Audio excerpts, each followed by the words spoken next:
ಈಶ್ವರ ಪಾರ್ವತಿ ಆಕಾಶದಲ್ಲಿ ಹೋಗ್ತಾ ಇದ್ರಂತೆ. ಕೆಳಗಡೆ ಒಂದು ಫ್ಯಾಮಿಲಿ, ಗಂಡ ಹೆಂಡತಿ ಇಬ್ರು ಮಕ್ಕಳು, ಸ್ಲಮ್ಮು, ಗಲೀಜ್ ಅಟ್ಮಾಸ್ಫಿಯರ್, ಏನು ಕಿತ್ತಾಡ್ತಾ ಇದ್ರಂತೆ ಎಮೋಷನಲಿ. ಗಂಡ ಹೆಂಡತಿಗೆ ಬೈತೀನಿ, ಹೊಡೆದಾಕ್ಬಿಡ್ತೀನಿ, ಕತ್ರಸ್ ಹಾಕ್ಬಿಡ್ತೀನಿ ಅಂತ.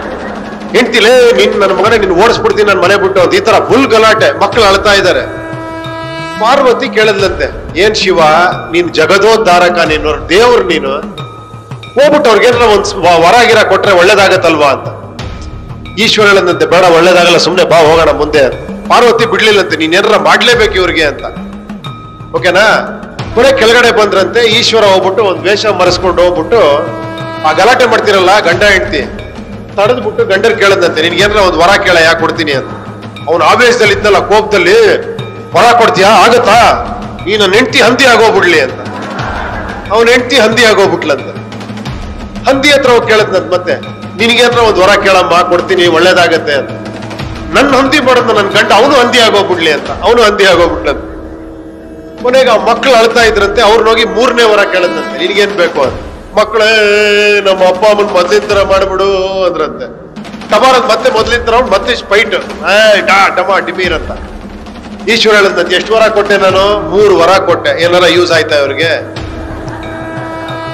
ಯಾಕಂದ್ರೆ ಇವ್ರ ಬುದ್ಧಿ ಎಮೋಷನ್ ಜೊತೆ ಕೊಟ್ಬಿಟ್ಟಿದ್ದಾರೆ ಕೈಗೆ. ಇವ್ರಿಗೆ ಬುದ್ಧಿನೇ ಇಲ್ಲ ಇವ್ರಿಗೆ. ಬಾ ಇನ್ನೊಂದ್ ಕಡೆ ತೋರಿಸ್ತೀನಿ ನಿನ್ಗೆ ಒಬ್ಬನ್ನ ಅಂತ ಕರ್ಕೊಂಡು ಹೋದ್ನಂತೆ. ಯಾರೋ ಒಬ್ಬ ಈ ತರ ಯಂಗ್ಸ್ಟರ್, ಬರೆಯಲ್ಲಿ ಪ್ರೆಸಿಡೆಂಟ್, ಸ್ವಲ್ಪ ಕಿಲಾಡಿ, ಓಕೆನಾ, ಈ ತರ ಕಿಲಾಡಿ ನೋಡ್ಬಿಟ್ಟು ಒಂದೇ ಒಂದ್ ವರ ಕೊಡ್ತೀನಿ, ಏನ್ ಬೇಕು ನಿನ್ಗೆ ಕೇಳ್ರೆ ಅವ್ನು ಎಕ್ಸೈಟ್ ಆಗ್ಲಿಲ್ಲಂತೆ. 1 ವರ ಕೊಡ್ತೀಯಾ, ಇದು ಖಂಡಿತ ವರ್ಕೌಟ್ ಆಗತ್ತಾ ಅಂತ ಕೇಳಿದ್ರು. ಖಂಡಿತ ಆಗತ್ತಪ್ಪ, ಕೇಳು ಅಂದ್ರೆ ಒಂದ್ 5 ನಿಮಿಷ ಟೈಮ್ ಕೊಡು ಅಂತ ಹೇಳ್ಬಿಟ್ಟು ಮನೆಗೆ ಹೋದಂತೆ. ಮನೇಲಿ ಹೆಂಡತಿ, ಅಪ್ಪ ಅಮ್ಮ, ಓಕೆನಾ, ಎಲ್ಲಾರನ್ನೂ ಕೇಳಿದ ನಿಮ್ಗೇನ್ ಬೇಕು ಅಂತ. ಹೆಂಡತಿಗೆ ಮಕ್ಕಳಾಗಿಲ್ಲ. ಹೆಂಡತಿ ಕೇಳಿದ, ನನ್ಗೊಂದ್ ಮಗು ಕೇಳ್ಬಿಡ್ರಿ, ನನಗೆ ಮಗು ಆದ್ರೆ ತುಂಬಾ ಸಂತೋಷ ನನಗೆ ಅಂತ. ಅಪ್ಪ ಅಮ್ಮ ಕಣ್ಣಿಲ್ಲಂತೆ. ಅಪ್ಪ ಅಮ್ಮ ಕೇಳಾರ, ನಮ್ ಕುರುಡು ಕಣ್ಣು, ನಾವು ಮನೆ ಸಾಯೋ ಟೈಮಲ್ಲಿ ನಾನು ಜಗತ್ ನೋಡಿ ಸಾಯ್ತೀವಪ್ಪ, ನಮ್ಗೆ ಕಣ್ ಬರ್ಸತ್ರ ಕೇಳಪ್ಪ ಅಂತ. ಇವನಿಗೆ ದುಡ್ಡು ಬೇಕಾಗಿದೆ, ಬಡತನ, ಓಕೆನಾ. ವಾಪಸ್ ಯೋಚನೆ ಮಾಡ್ಕೊಂಡ್ ಬಂದಂತ ಈಶ್ವರನ ಹತ್ರ ಏನ್ ಕೇಳಂದಂತೆ ಗೊತ್ತಾ ವರ? ನಮ್ಮ ಅಪ್ಪ ಅಮ್ಮ ನನ್ನ ಮಗುನ ಚಿನ್ನದ ತೊಟ್ಲಲ್ಲಿ ನೋಡತ್ರ ಆಶೀರ್ವಾದ ಮಾಡಪ್ಪ ಅಂತ. ಅರ್ಥ ಆಯ್ತಾ? ಅಪ್ಪ ಅಮ್ಮನ ಕಣ್ಣು ಬಂತು, ಮಗುನೂ ಆಯ್ತು, ಚಿನ್ನದ ತೊಟ್ಲಂದ್ರೆ ಅವನಿಗೆ ಶ್ರೀಮಂತಿಕೆನೂ ಬಂತು. ಅದಕ್ಕೆ ವಿಚಾರಗಳಿಗೆ ಬೆಲೆ ಕೊಡೋ ದೇಶ ಯಾವತ್ತೂ ಚೆನ್ನಾಗಿರುತ್ತೆ ಅಲ್ವಾ?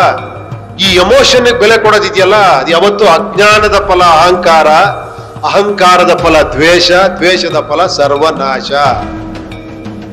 ಮೂರ್ಖರಾಗ್ಬಾರ್ದು ನಾವಲ್ವಾ? ನಮಗ್ ದೇವ್ರ ತಲೆ ಕೊಟ್ಟಿದೆ ಅಂತಾನೆ ಯೋಚನೆ ಮಾಡ್ಬೇಕು, ವಿಚಾರ ಮಾಡ್ಬೇಕು, ಹತ್ಸತಿ ಯೋಚನೆ ಮಾಡ್ಬೇಕು. ನಾನು ಹೇಳಿದ್ದು ಕೂಡ ನಂಬಾರ್ದು ನೀವು, ಕರೆಕ್ಟ್ ಅಂತ ಥಿಂಕ್ ಮಾಡ್ಬೇಕು. ನಿಮ್ಮಲ್ಲಿ ಅದ್ಭುತವಾದಂತ ಶಕ್ತಿ ದೇವ್ರು ಕೊಟ್ಟಿದ್ದಾನೆ. ಒಬ್ಬೊಬ್ರು ನೀವು ಯುನೀಕ್ಗಳು, ಅರ್ಥ ಮಾಡ್ಕೊಳ್ಳಿ. ಕರೆಕ್ಟಾ? ಯಾವತ್ತೂ ಇನ್ಫೀರಿಯಾರಿಟಿ ಕಾಂಪ್ಲೆಕ್ಸ್ ಇರಬಾರ್ದು ನಿಮ್ಗೆ. ನಾವೆಲ್ಲ ಇಂಥ ಹುಡುಗರು ಸಿಕ್ಕಿದ್ರೆ ಹೇಳ್ತಾ ಇರ್ತೀವಿ, ನಿನ್ನ ಏಜ್ ಅಲ್ಲಿ ನಾವು ಗಾಳಿಲಿ ನೆಲದಲ್ಲಿ ನಿಲ್ತಾ ಇರ್ಲಿಲ್ಲ, ನಾವು ಬರೀ ಗಾಳಿಲಿ ಹಾರಾಡ್ತಾ ಇದ್ವಿ, ಬರೀ ತರಲೆಗಳು, ಬರೀ ಇದೆ. ನಮ್ಮ ಪ್ರಿನ್ಸಿಪಲ್ ಹೇಳೋರು, ನೀವು ತರಲೆಗಳೇ ಬಹಳ ಬುದ್ಧಿವಂತರು, ಪರ ಇಲ್ಲಿ ಏನೋ ಮಾಡ್ತೀಯ ನೀನು ಅಂತ. ಓಕೆನಾ? ಸೊ ವಿಚಾರವಾದಿಗಳಾಗಿ ಥಿಂಕ್ ಮಾಡಿ, ಪ್ರತಿಯೊಂದಕ್ಕೂ ಕೂಡ ಏನೋ ವಿಚಾರಗಳು ಮಾಡಿ ಜೀವನದಲ್ಲಿ ಮುಂದುವರಿರಿ. ತುಂಬಾ ಅದ್ಭುತವಾಗಿರುತ್ತೆ. ಎಮೋಷನ್ಸ್ ಕೈಗೆ ಏನೋ ಬುದ್ಧಿನ ಕೊಡಬೇಡಿ. ಓಕೆನಾ?